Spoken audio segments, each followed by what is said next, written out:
So to the team, do you have any introductory statements that you want to make? Just the papers were given quite late. So yeah, I appreciate.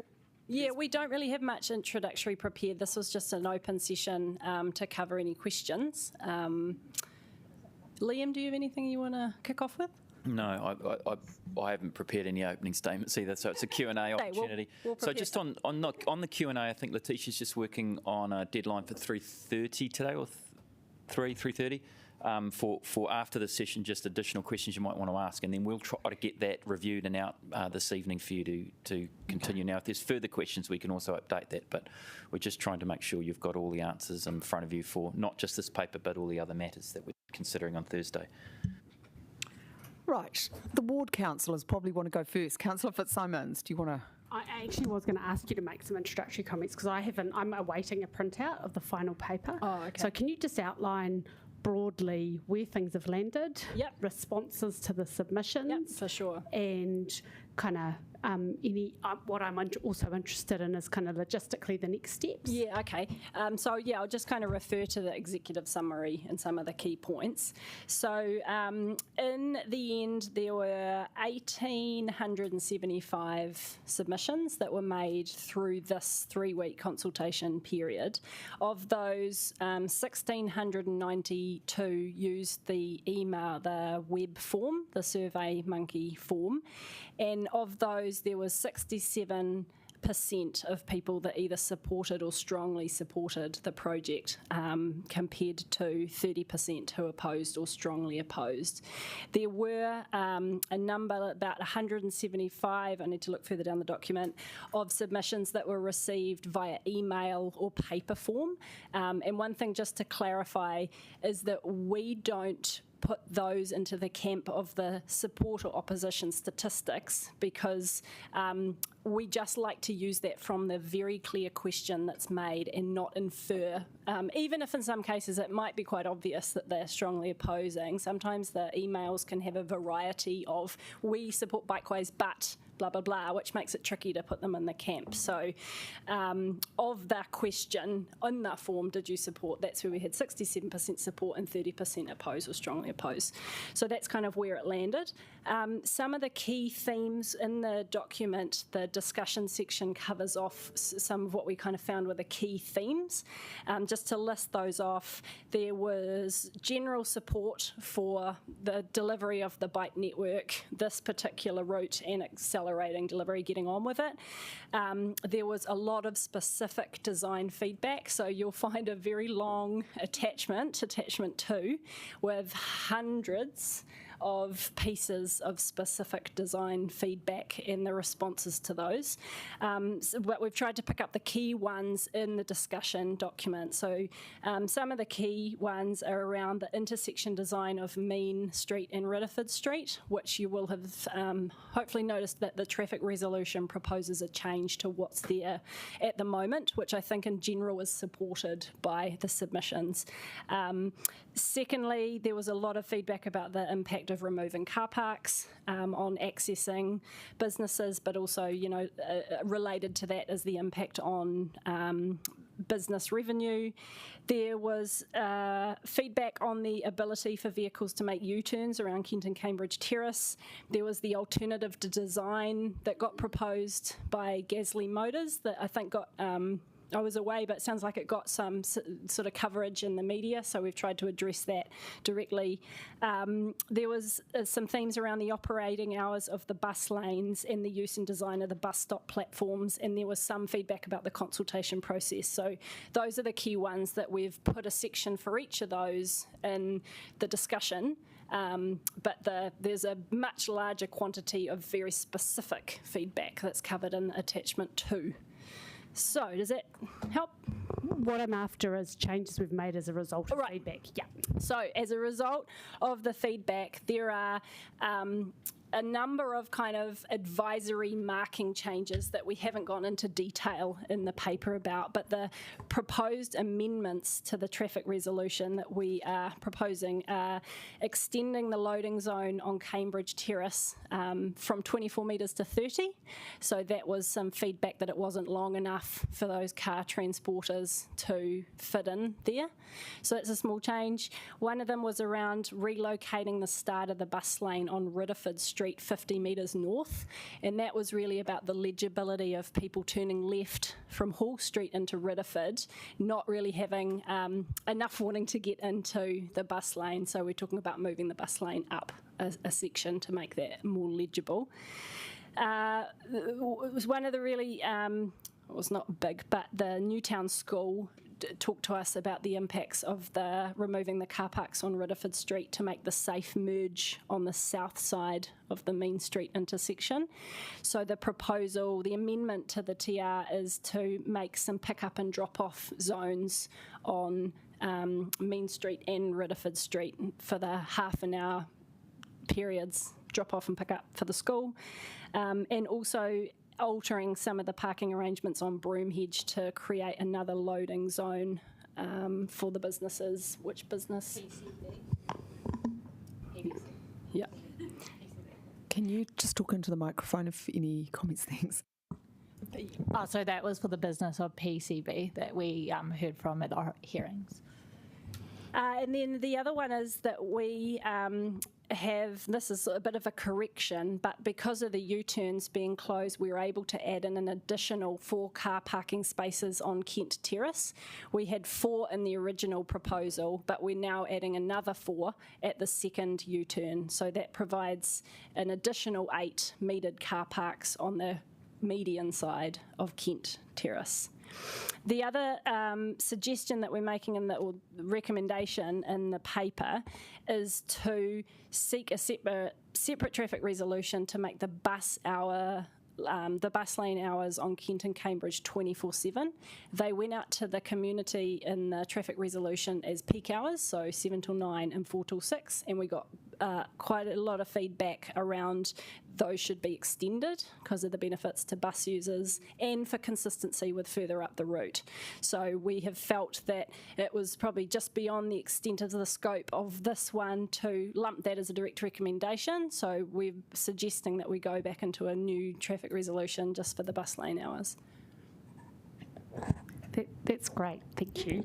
I just had another question around Ronald McDonald House, and they made what I thought was a very compelling submission about how the changes have already been meaning that they are basically, instead of focusing on their really important work with sick children, they're actually focusing on having to sort of police their own car park. Yeah.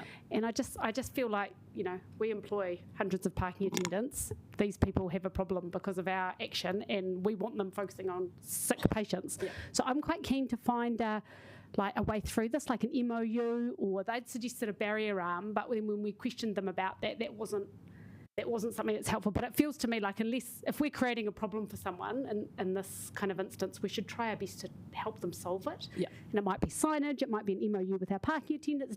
I just feel like we need to lean into their very constructive submission.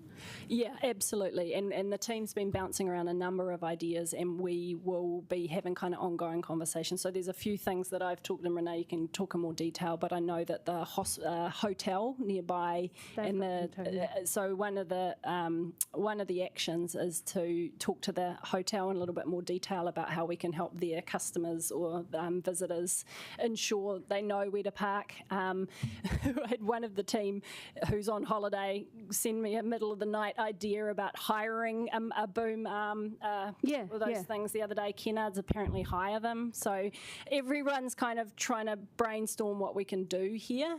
We've also talked about the team going out and kind of just being part of kind of observing what's happening down there and having some ideas with the parking team about enforcement. And so we are really actively trying to problem solve that, and we'll continue working with Ronald McDonald House to find a good solution. And can we get that captured if it's not already captured in the paper? We can put that in an FA. Well, why don't we add that as a Q&A? I want it so that it's in the minutes and they can see it, and everyone, like I want us to be obviously responsive to their submission. Yeah, okay. The paper I think is gone, but we can make it a specific I mean an Q&A. amendment. I mean an amendment. Like, can we put that in as an amendment to the resolution? Note that there'll be ongoing work, and that, with an aim to do exactly what you're doing, which I think sounds excellent. But I want them to see us. Yeah, visible. So do you want us to move that, or you? I think I don't mind who moves. I just want to make sure it's craft formally. something for you. Yeah, is that all right? It's probably better for you to craft what you're doing, and then is it? Yeah, cool. My other questions are sort of next steps, so I think probably I should let other people go before we jump into that. I'll let Laurie go, and then because hopefully I'll get the paper. All right, okay. Laurie, do you want to ask some questions? Oh, wow. Okay, that's beating Andy even, right? It's in large font. Probably just the first one, the most feedback that I seem to be noting is the transition that cars have to make on Ridderford Street to turn left into Main. Mm-hmm. So what is our response to that? So they've got about about 20 metres to cut into the next lane. From Ridderford to Main? From Ridderford to get into the left lane to turn into Main. And so have we got a response to that? So I think, are you talking about the current setup? You're getting feedback about how it's currently working. Yeah, so the key thing to note is we have received that feedback loud and clear, and that's why when we went out with the traffic resolution, the design is different. And so originally when we did this, that intersection was out of scope for the project, which is why it's ended up with the design it has. And what we've heard is it needs to be in scope. It's not working. So the new proposal is to keep the separated bike lane curbside all the way to the intersection, which means that cars won't have to be merging up and around. It feels like they're kind of going out to come back in again. They'll be going in a straight line in a second vehicle, and we will be managing the left turn conflict with cyclists going straight through versus cars turning left through bike signals at the traffic lights. And that's why the proposal has included removing some additional car parks on the south side of Ridderford Street there, because we need to then safely merge cyclists back into the lane, and we needed a taper to get in. So that's why those additional parks outside Newtown School are being removed. Yep. So that's one of the benefits, I guess, of this approach is that we did what looked good on paper and what the standard sort of said. We found out it didn't work, and we've been able to propose an adaptation as part of this traffic resolution. Great. Okay. Thank you for that. Just, I know possibly out of scope, but just the lowered speeds in Newtown, I think that has been a concern coming off the cycle route, and then you'd land in Newtown proper. Will the lowered speeds, what's our timeline for that, or are you seeing this merging into this project in any way? And Liam, I don't know if you want to touch on this. At the moment, we end the project at the 40 kilometre an hour zone. So we kind of deliver people into a slower speed, but I know that there's a citywide speed management plan that I think you're also considering on Thursday. So that question really is best addressed by the speed management plan. Yeah, it is, correct. Yeah, and so that will come back in a draft form to council next term. I think it's March. Sean's not here, but yeah, it is in there, which is good. And that's right. It's been picked up in the addendum report that sits alongside the earlier one. Okay, thank you.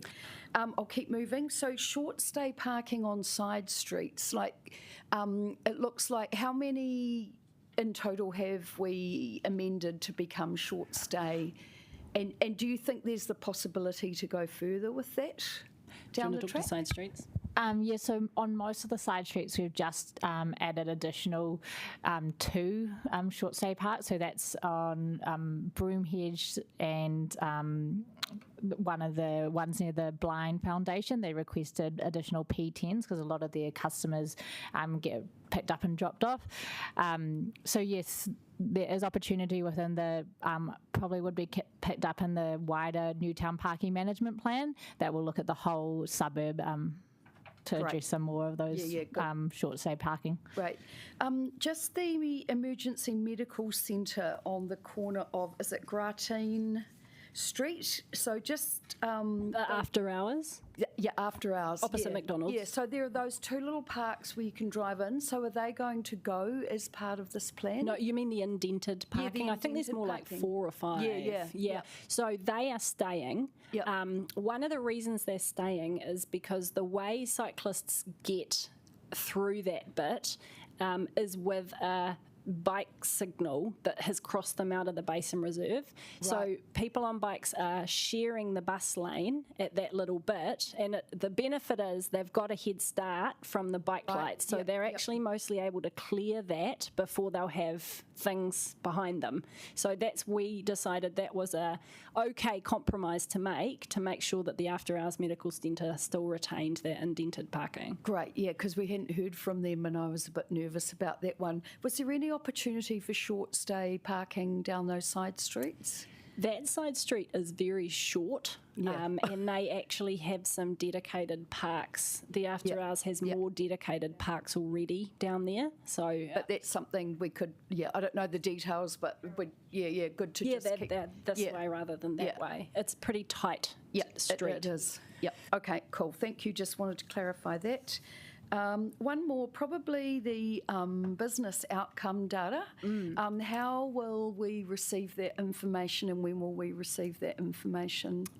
So is there a process for it to come back to council so we can know how that's tracking? In the Q&A document that we've given you, we have given you the preliminary results of the market view data that we've collected before the works and then after the works on Ridderford Street.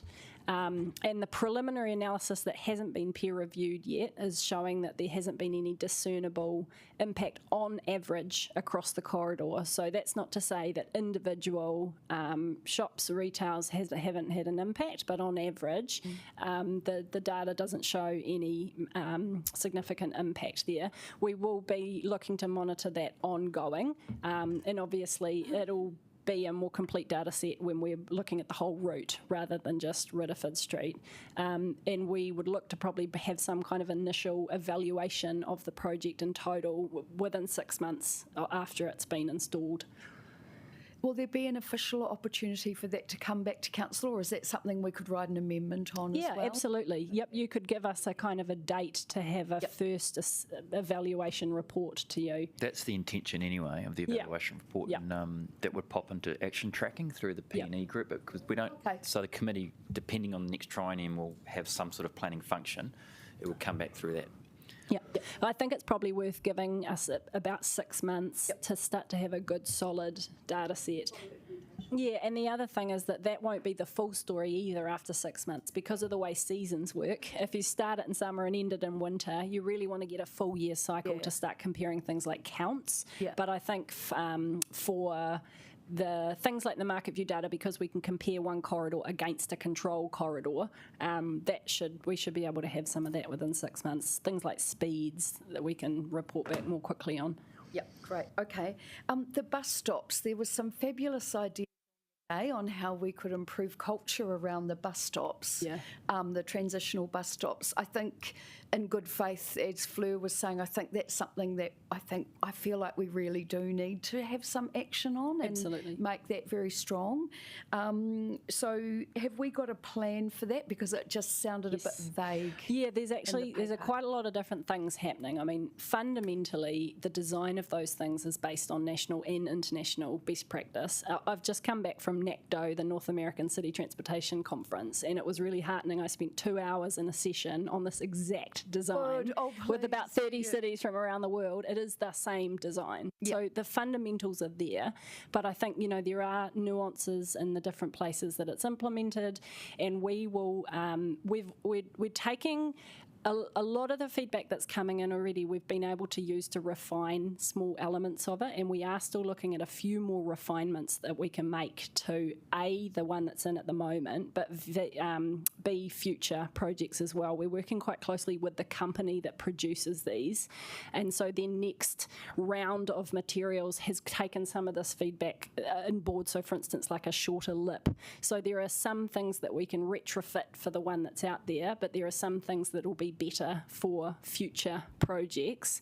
But from a kind of cultural perspective, that's definitely going to be an ongoing thing. So we're working with our behaviour change team on the kind of education side of things. My understanding is the cycling community has shown interest in being involved with leading some of this campaign work, which I think is really good for it being them that lead it.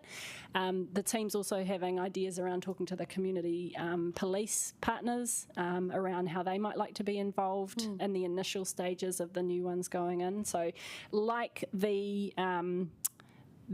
Ronald McDonald House, I guess this is an active thing that's being brainstormed all the time. One thing we found when we held the webinar about the bus platforms back in June, I think we held it, is that the beginning of the webinar, and we had about 50 people come, there was really low support for them. By the end of it, it was really drastically higher. So we know that where we can give information and build awareness of how they work, people become more accepting of them. So I think there is a period of sort of adjustment with these as well. Great. So I think maybe a noting amendment that there's a strategy to come on that, and that. Yeah, and we do have a few things in place. Like we are creating flyers that we will be able to hand out on site, and a video that explains how the bus platforms can be used, and we'll make that accessible. So it can be viewed as well, and put that on the website. Awesome. It's also interesting to hear what some of the cities overseas are doing. They work with their bus operators at those stops so that the buses announce, at the stops, be aware of people on bikes. Not that it's the onus of the person on and off the bike, but just as an addition. So, yeah. Great. Okay. I think just to be clear, I think we should make that clear and maybe have a timeline on actions for that? Yeah, one last thing on this, because it's a big one for us, is that we're working with Waka Kotahi on a formal evaluation of the bus stop. So they are funding, I think, the cameras up to actually be tracking the operation of that bus stop, and they'll be formally evaluating it, because this is really useful for national design guidance as well. Yeah, okay.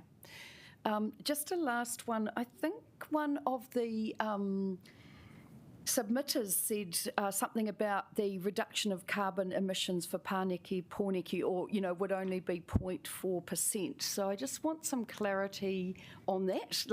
Have we got a rough or an idea of what emissions reduction we are looking for over the lifetime of Pāniki, Pōneke? Because I am hearing a lot of strange information out there, and I would like some clarification on that. Our team, I guess, we're so focused on this particular project that is delivering a part of a much, much bigger program for an emissions mode shift.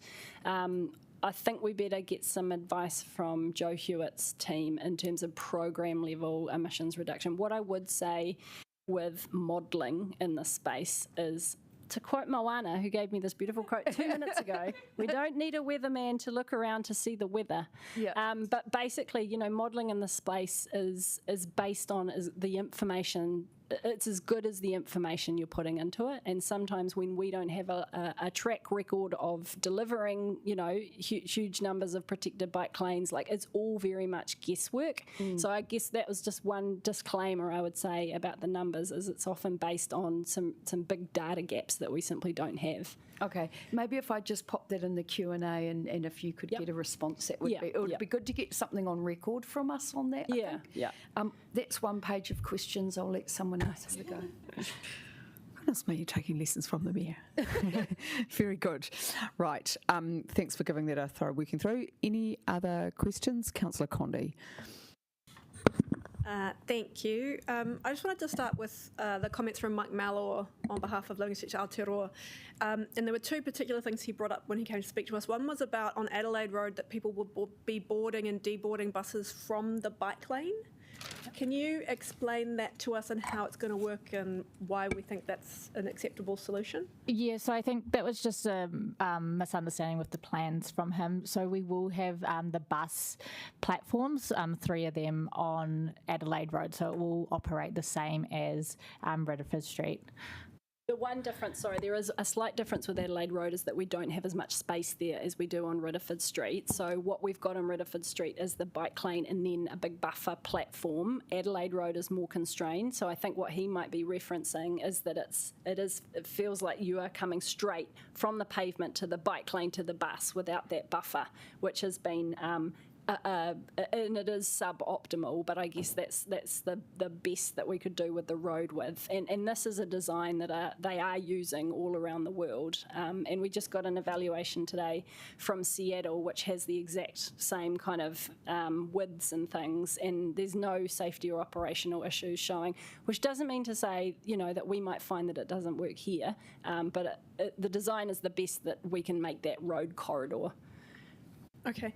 And then the other issue he had was this concern about a section of footpath being turned into a shared path. At the waterfront? Yeah. Yeah. And on the day we spoke a little bit about whether there might be additional work that we can continue to do along that section to try and minimise the pedestrian impact. Yep. I guess, is there more work that we have planned to try and sort that area out? Yeah, so just to contextualise this, this is the corner that the route finishes at. So opposite New World, it's the corner where the pedestrian crossing comes to. Basically the entire waterfront is shared path, apart from this small corner section. It operates in real life like a shared path, and I think a lot of people, maybe most people, don't even know that it isn't formally a shared path. It's 8 metres wide, so it's actually a lot wider than some parts of the waterfront. And so I think in a way it's a bit of an anomaly that it has been not included in what the rest of the waterfront is a shared path. And what we're looking to do here is, I guess, gazette or formalise the way it is already operating, and connecting it to the waterfront obviously is really important for this route, otherwise it kind of is going to end in the middle of nowhere. Something that is important for us is the work we're doing with Let's Get Wellington Moving to improve the crossing through the targeted improvements package, and that'll, at the moment it's just a pedestrian crossing, but we really need to make it a toucan or a pedestrian and cycling crossing, which will help reduce the conflict between pedestrians and cyclists through the actual crossing. But the shared path factor on the other side is probably more a technicality. It basically works in the same way the rest of the waterfront works. So can you confirm then that the narrowest section of shared path along there is 8 metres wide? I'm not sure if that's the exact narrowest, but the general width of that section is 8 metres. Okay. The other thing we heard a lot from people is complaints about additional traffic congestion since the transitional treatment has gone in. Do we have any actual data that we've been collecting about traffic congestion? We are planning to do, so we have got the baseline vehicle travel times for the route, and the plan for the data collection for that was to do the after when the whole route is in. So we haven't gone and collected the interim vehicle data. The modelling did show there would be a small delay to vehicles along the Redford Street, but that the benefits to bus users outweighed the delay to traffic. We do expect that section to flow better when we fix that Main Street Redford intersection design. Thanks. And last for now, I just also wanted to ask about the fire trucks. We again had somebody come in and say that they were seeing fire trucks being delayed, caution traffic, and I was wondering if we had spoken, or can we speak to the Newtown fire station about whether that's an issue? Yeah, so we've been working with the fire station throughout this process. The full-time or the dedicated bus lanes is actually an improvement for emergency service vehicles because they're able to use it and bypass all the traffic. We haven't had any reports of specifically that Redford Street section, but yeah, they would be able to use the bus lane, but we'll follow up with them and make sure they haven't had any issues at all. We have been working with the Wellington fire station. I'm not sure if we've been working with the Newtown one, so maybe we'll take that as an action. Yeah, the impression I got was it was the Newtown fire station, which is towards the zoo, coming down was where they were worried about getting Okay, stuck. we'll check in with them. Thank you, that'd be awesome. Any other questions from other councillors? Councillor Young. I've still got you on the list, Councillor Foon. So apologies for being late, and I hope these have been asked already because I would have liked to have the answers to a couple of things. One is the Miles Gaisley sponsored or commissioned review of the, whatever you call it, The centre. proposal, yeah. So I think from recollection it was turned down because it would remove footpath for pedestrians, but I mean, I live in Elizabeth Street. I go past that area several times a day. I've only ever seen people use it when they're getting in and out of their cars. Yes. Yeah. So why has it just been dismissed like that? Yeah, so we can talk to that. So the proposal that Gaisley put forward is effectively turning the footpaths into a shared path. So that's the kind of crux of the proposal. Well, why not just make it a cycleway? Because people were coming in and out of cars there, and so it can't just be a cycleway because it's used as a footpath by people accessing their vehicles and a small number of other people as well, but acknowledging that it's not got huge pedestrian I've never seen the other volumes. people. Yeah. So a couple of reasons that it doesn't work is that when you're working with 1.5 to 1.8 widths, which are much too narrow to be a shared path, which is what it would have to formally be gazetted as, and doesn't even meet half of a minimum standard of width. You've also got the issue of people getting in and out of cars with their car doors opening into what is a pinned-in narrow space. So we would have to make a 1 metre buffer to allow that car door to open, and that leaves about 0.5 to 0.8 for a shared path. So it geometrically didn't work. One of the other issues with it is the curbs all the way along that corridor don't have ramps up and down. So it required civil works to be able to get people on bikes up and down through the corridor. So there were a couple of kind of fatal They're flaws decent with it. cyclists, they just take it. You know. They'd huck it. Yeah. So just, is the green part actually town built? Yes, it. Yeah, I thought it was.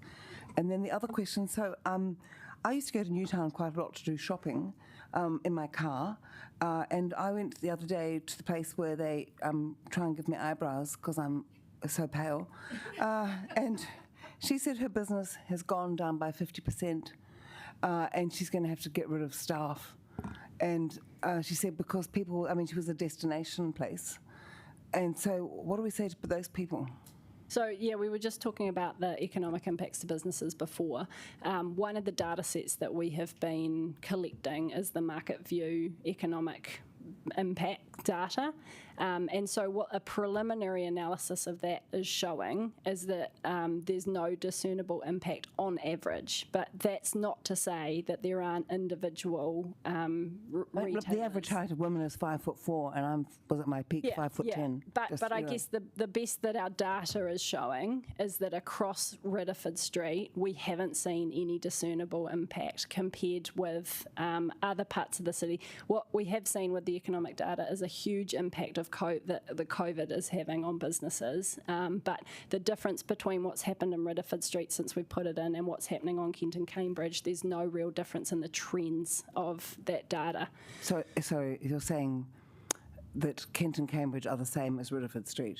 In terms of the economic spend trends. Well, the thing with Kent and Cambridge is it's not really retail, it's just cars, isn't it? I mean, there's not much retail in Kent and Cambridge until you get right down, well, even if you get down to Capitol, it's not much. Yeah. The data that we have does categorise the different types of spends, so we are able to compare retail to retail and, you know, the different kind of categories. We've included the graph, the data, in the Q&A and in the report.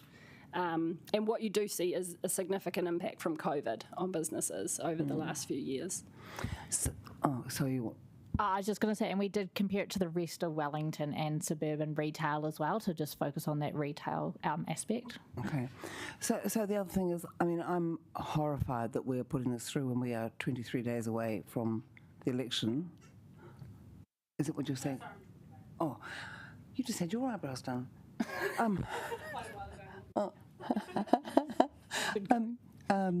So it just, you know, I mean, people are really angry about it, and I thought, we had that 12% of people have confidence in council decisions and things, and we're doing it all over again with an election when an incoming council could well change their minds. I mean, why are we walking down this avenue? Liam, do you want to take that one? Yeah, 3 Madam Chair. So I've articulated this a couple of times via emails and various correspondence, but what we've got effectively is a medium significance cycleway stretching from Newtown to City. The actual decision, the significant decision which we consulted on, was the bike network more broadly back in March. So it's perceived, particularly by the people adjacent these developments, that this is a big change in the city. At a significance engagement level, our advice is that it's medium significance, and therefore it's okay to continue on with the work program that this council adopted back in the LTP and asked us to get crack on and do. So, in terms of the significance rating, yes, it's close to the elections, but is it of medium significance? Because a real decision was made when we locked the network down in March. I don't know what to say. And you can just give some clarification. There's nothing illegal about doing it. No. I was just making sure it was. No, absolute. Well, I mean, cycleways are inherently contentious, and judicial reviews are very, very common. I think. Though, yeah.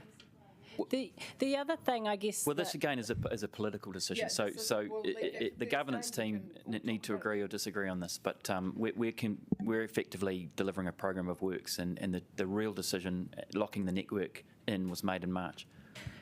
Sorry, Liam, to add, I probably don't need to add anything here, but the other thing that this team is focusing on particular is accelerating the rollout. So that decision to have a rapid rollout in years 1 through 3 is what we're kind of focusing on, and we're 1 year in to a 3-year rapid rollout, and there's 400 metres on the ground. So, yeah. Thank you. Mayor Foster?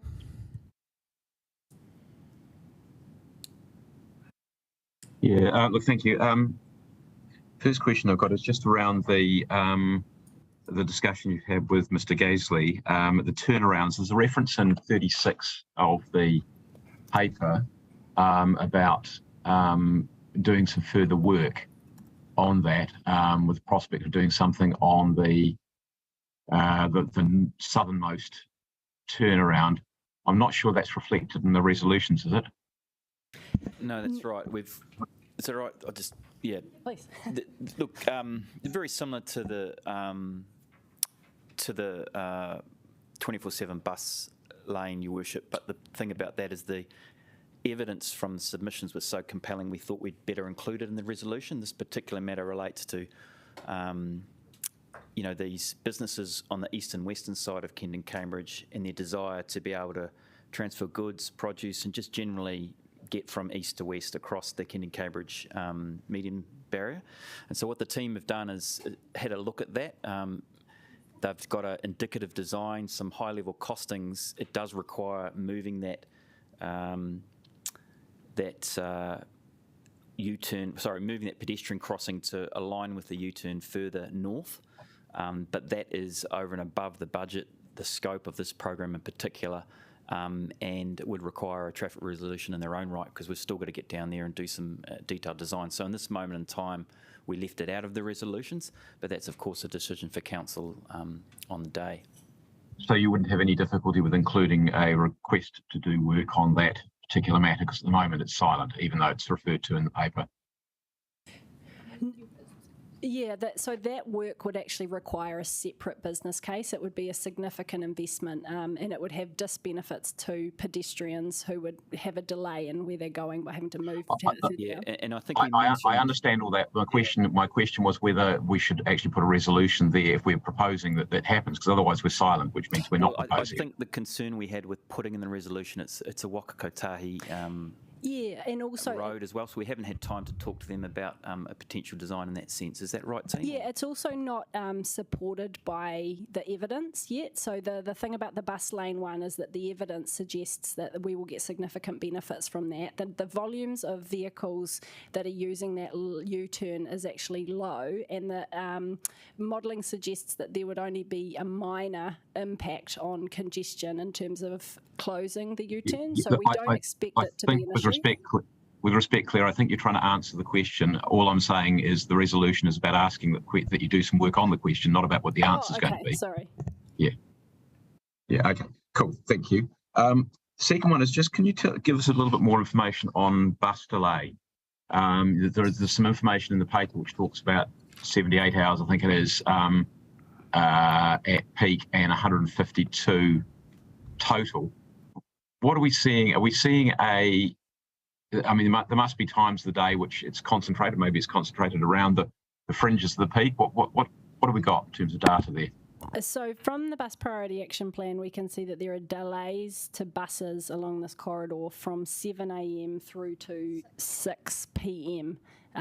So that was why we are recommending the next a future traffic resolution that would kick off immediately to try and extend those hours. So this is one of the corridors around the city that experiences delays throughout the day, not just at peak hours. Okay. So you'd be able to provide data on that then, I presume? You must have the data on that. And predominantly this data comes from the Bus Priority Action Plan. So that document, which is full of really good, useful, and there's quite good graphics that shows the delays throughout the day. Okay, cool. No, that would be quite useful to get that. Next question was, you mentioned, Claire, 1.5 to 1.8 metre widths being much too narrow to be a shared path. I look at the eastern suburbs and around the bays and think, that's exactly what we're proposing there, but never mind. Did you actually have a look at whether you could use the footpath to go one way and part of the road to go the other way, and whether you put the parking further out? So, you effectively got a bi-directional on the same side of the Cambridge Terrace side, and part of it was on the footpath, effectively, as it is at the moment. Part of it was on the roadway. Yeah, well, I think we did, from memory, we did talk about that at some point, but we ran into one of the issues with that is this ramping up and down from the footpaths.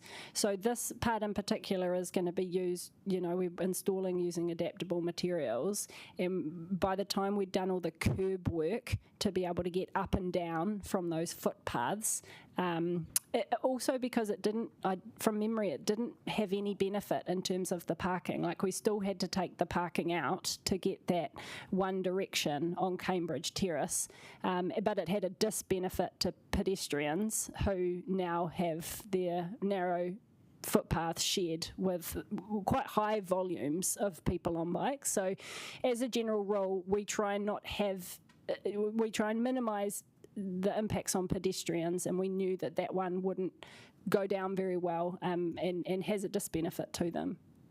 And I hear what you're saying. Also hear what Councillor Young was saying about where people are coming from. If you take the cars out, you probably haven't got any pedestrians on that side anyway, or virtually none. Okay. And just the other question is really around two others. One is just I think we've had questions already about the business impacts. You said there's no discernible average impact. Have we actually got any clear data other than what people have said? But have we had any clear data from businesses, take COVID out of the equation, that actually shows impact from the changes that have been made, or nothing at this stage? As far as I know, we haven't been presented with FPOS transactional data. It's hard to take COVID out of the equation. It's really hard to kind of isolate. We would have to probably do quite a control-based study, but what was that?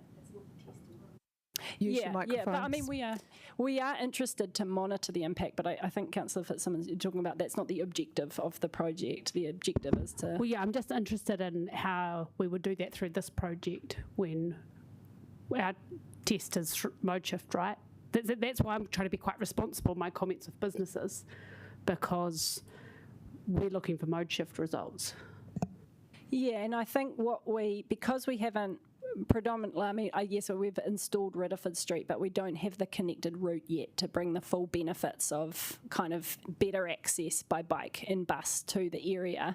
But what we do see when we look at these projects being implemented elsewhere is that it generally has a neutral to positive impact on businesses, and we won't be able to tell that story for ourselves until we have the whole route in place. But from the data, the limited data we do have on Ridderford Street, we can't see on average a negative impact. So it would be useful to be able to get some data and see whether there is a negative impact or whether it's a neutral impact or whether it's positive impact. And we will continue to get that market view data while we roll it out and then afterwards, so we can broaden that data set out. Yeah, I think it was looking for something finer grained than the market view. Market view is good.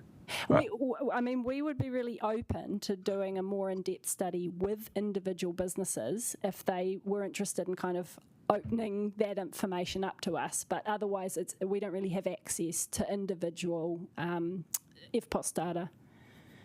Yeah, no, I understand that. Okay, that's cool. And look, the last question is just in terms of the road space allocation that we've got at the moment. Do you think it's optimal, or do you think that there are ways of, trying to get more out of it?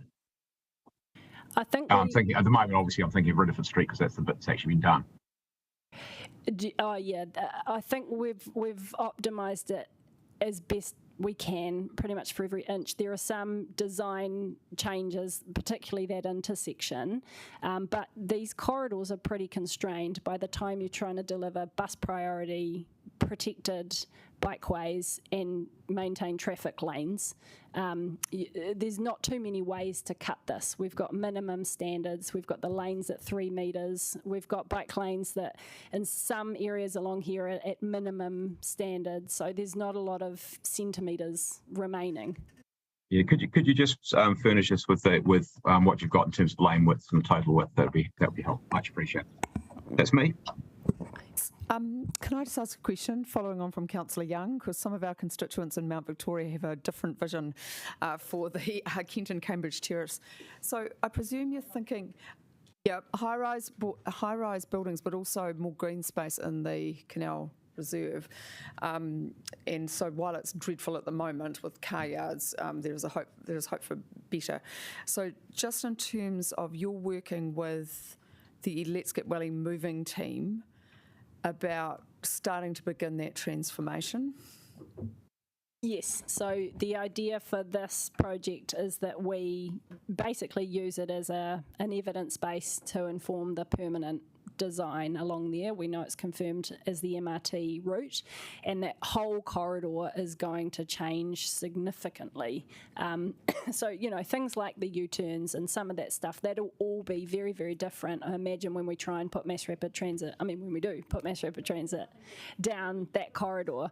But yeah, the data that we'll be able to show, and also hopefully the increase that we'll see in the people using the corridor for cycling, will be useful in terms of helping understand how we're going to allocate the space in the future. Yeah, and so don't make it just a big roundabout issue. Yeah, we are trying to do placemaking along the route as well, so putting in planter boxes and working with mana whenua on cultural sites of significance and artwork to bring it alive as well. So that's one of the uses of the U-turns. Like we've removed them because of the safety conflict that they have, but it has allowed us to reclaim space along that corridor for people. So we've got seating and planting planned for those U-turn areas that will make them more pleasant places to be. Okay, right. Other questions, Councillor Fitzsimons? Yeah, I'm just back to my, so where to from here? How quickly does this happen when a contractor's doing it? Presuming we make the decision on Thursday, what's next and how do people find out? So if it gets approved on Thursday, it looks like the earliest that contractors are likely to be available is October. And we'll be working with the delivery group to, try and get this done as quickly as possible, but it's likely to take into early next year because there are some intersections, some of which is part of other work, like the CCPI project, and it's the intersection work that takes the bulk of the time. The actual reallocation and road marking of the route can happen quite quickly, but to some extent we are at the mercy of the contractors who all around the country are incredibly busy at the moment, not just with, Siobhan was just saying, it's not just slips here, it's slips all around the country. So would be working really closely to try and maximise the contractor availability. So I see in the communications plan there's letter drops in advance of work starting. So are you thinking it starts sort of mid-October and carries on till late January? Yeah, it'll be quite isolated areas of change. So the intersection work, the communications would be focused on the landowners and the people around that area, like's happening at the Bow and the Terrace. Like we don't necessarily need to do a whole entire letter drop for the route for the intersection work that would happen for, in some cases a few months. The main communication would come when the reallocation of the road space happens. Yeah, but we would look to do an initial letter from the basin to the Ridderford section. So a letter of the whole route, and then break it up into those two sections to give people a more detailed breakdown of what the construction will look like and the impacts on them. And so will that be, I'm just trying to understand because people will ask us questions, will that letter drop be done like on the October end or more of so as soon as we make a decision, or will you wait for contractor availability? Because it says we made an advance of work starting. Yeah, so we would look after the decision within a couple of weeks to send out that letter to advise of the schedule of work. So once you have a sense of dates, as soon as the decision, right, got it. Yeah. Okay, cool. But then what happens through the traffic management plan process is that when we get to 14 days out, then they get this is happening, and so because of the contractor, that's important. The other thing is that we will be looking to install VMS boards along the corridor, so those big electronic signs that let people know new bike and bus lanes. Yeah. Councillor Foon, how many pages are you through? I'm down to 2. Are some of them able to be just emailed? Yeah, but if you want to ask some of the bigger ones now. Yep. Bus 24/7, does that mean removal of all the car parks along Kent and Cambridge Terrace? So is it both, or is it just... No, so on Cambridge Terrace, that wouldn't affect car parking at all. So that bus lane is floating, so it's within the lane. But on Kent Terrace, that would result in the removal of 22 parks, 6 metered, and some P60s there that are currently used out of peak. And some of that removal is counted by the 8 additional parks on the median side that we can put back in because of the U-turn closures. And lastly on that, the parking management plan identifies that the occupancy down that area is quite low, and that the parking demand would be managed through the parks that are remaining. Okay. Just in terms of timing, like I noticed that buses for the first time in my life are actually stopping and waiting at bus stops, so to get to their time so that they're on their longer time. Are we working with Metlink on how if they are able to speed up, and do their timetables change? I mean, what is the impact there? Yeah, so we work closely with Greater Wellington and Metlink. We have regular catch-ups, and they are across these proposed changes, and we would continue to work with them on those timetabling changes if there was efficiencies, and that would change the bus timetables. But one thing to note with that is that doesn't happen overnight. Like, it's quite a exercise to update a bus timetable, all the printed material and the driver scheduling. So that's something that will take there's a bit of lag time between us being able to achieve that and then operationalising it. Yeah. Okay. Just as long as it's now we're massaging it. Just in terms of, someone also asked about the counter on Rugby Street in one of their submissions. So we've got 13,000 in June that were counted biking on Rugby Street or at the Basin Reserve. Oh, okay. Yeah. So how do we?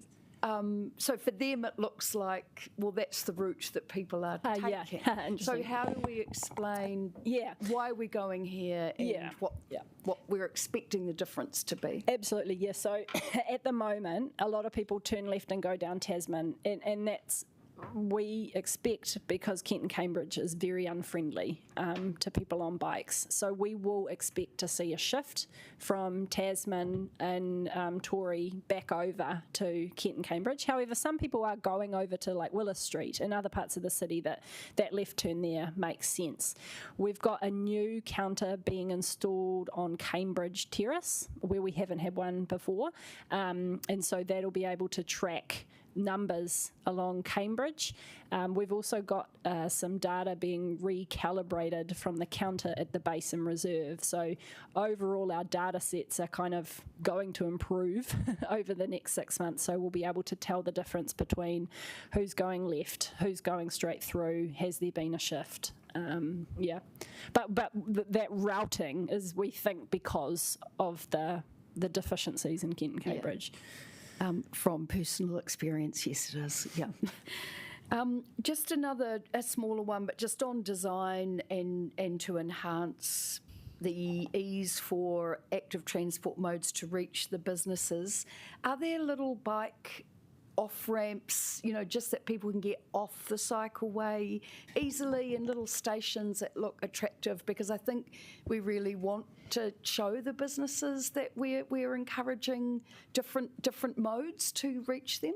Yeah, so what's our strategy for that? Yeah, so the bike lane separation is within 4 metre gap, so it is easy for cyclists to enter and exit the bike lane. We are working with businesses along the route for additional bike parking, so some will be on Adelaide Road at Stack's Furniture, also near the John Street businesses. So yeah. The new Saks. They haven't closed down, they've moved. Yeah, they have. No, they moved it. Yeah. Yeah, they've been really great in terms of dedicating some space to bike parking, which is also a real benefit to the coffee shop next door, because there's now somewhere for people who want to visit that coffee shop to park along the route. Great. The other thing, this is just to note, the Countdown, I don't know if you've noticed, but Countdown has ended up putting in a new Locky Dock station as well, which is really fantastic. Yeah, in that area. They have, they thank you, Fleur. They have sorted out the car parks. Yeah. Yes. Right. Mayor Foster has another question, so a few more because it's nearly 2:30. Yeah, just a couple of questions. The first one of them is, what lessons out of this about bringing people together? Because I noticed that, we've obviously got a big chunk who are, 2/3 sort of saying we love it or we really like it. A third saying we don't, we hate it, or we really don't like it. Lessons about how we bring people together on this journey. Oh boy, this is like a whole nother hour. Yeah, I think, to be honest, I've just come from this conference, so I have a lot of these reflections kind of in my mind at the moment. I think the data and the evidence that we, one of the things that one of the cities said to me is your bike lane is your billboard, and it's very, very hard to justify and make compelling case for this stuff hypothetically. And so, where cities are making good progress overseas is when their first few projects go in and they are connected routes, and they really do encourage uptake, and people can see it with their own eyes. And I think until we have a high quality connected route demonstrating to people that it actually is happening, it's very hard to convince people that it will happen, and they have to imagine a scenario where it happens. So I think data and evidence based on functional examples is what the head of transport in the US Department of Transport said is the best thing you can do to fight cynicism is have functional examples. I might have a go there too, Your Worship, if that's okay. I think the opportunities for the team and the learnings from Newtown to City, but look, let's not put aside Brooklyn Hill, learnings there, and Botanic Gardens to City, generally sit around some of the processes running internally with the management teams. I think I've certainly got a lot of takeaways I'm going to share with Vita when she gets back. Primarily, though, it appears to me to be the narrative about the city and the transitional nature of where Wellington is at the moment. We are in a really, really interesting space where housing affordability, climate policy, climate change generally is a platform for action. And all of these things plugs into a broader understanding of where the city's travelling that isn't there at the moment. And so connecting to the Wellington City Council sort of meta-narrative, if you like, about where the city's going and why changes are required is also a learning for us. And we're looking forward to working with the engagement and communications team a lot more closely when we start to launch some of these other routes to connect this whole of network through the city, and picking up, for example, on the Newtown to City learnings we have had, and moving them to, for example, Aro Valley, which I think is going actually really well. Again, learnings there, engaging with the business community, retailers, hospo industries much earlier, sitting down and understanding local conditions and working with them in a co-design sort of space, is, I think, fingers crossed, paying off. They're never going to be perfect. We're always going to have people objecting, but that's the piece of leadership that both the management and councillors, I think, would all appreciate. It's trying to find the best possible outcome for the community. You're never going to bring everyone along for the ride, unfortunately. It's just the nature of change. Thank So you. just to finish that bit off, then, if we'd done a co-design process for this one, I mean, obviously we don't know exactly what it would have ended up looking like, but do you think that could have worked? Can I touch on that a little bit? I think coming back to that idea of having functional examples, there is a need that the technical design really works. And so I think there's such nuance to the way we need to work with communities here. And I think that the one thing I felt really heartened by this is the amount of changes and adaptations we've been able to make, but we do need to retain the integrity of the technical design and also be true to setting community expectations about what can be influenced and what can't be, because I think sometimes the frustration through consultation periods is that people feel like, they can change things that technically actually can't be changed to retain the integrity of the design. So I think being honest and upfront about what can be influenced and what can't, while still being really adaptive and listening and changing and adapting where we can, and it's finding that sweet spot in the middle where you don't end up with a design that's so compromised it is no longer a functional example, but everybody is still very open-minded to taking on board feedback and making changes. Yeah, certainly had some feedback on how that's gone. Look, and the last thing is just the hospital playing a role there in terms of being able to accommodate parking demand for its services. I mean, we've had quite a lot of feedback from people who are accessing various medical services. Where do you think the hospital, what role can the hospital play in being perhaps more helpful and accommodating? Well, I think, and one of the reasons we attached to the paper the Hospital Travel Action Plan is so that you can see the amount of work that the hospital is doing to try and reduce the parking demand on their 1,500 parking sites on site. So there are far more staff going to the hospital every day than there are patients and visitors, and they're really interested in making sure that the patients and visitors have the space that they need. And so they know that a big chunk of their 5,000 plus staff would like to travel to the hospital in other modes, but don't feel like there's any choice at the moment.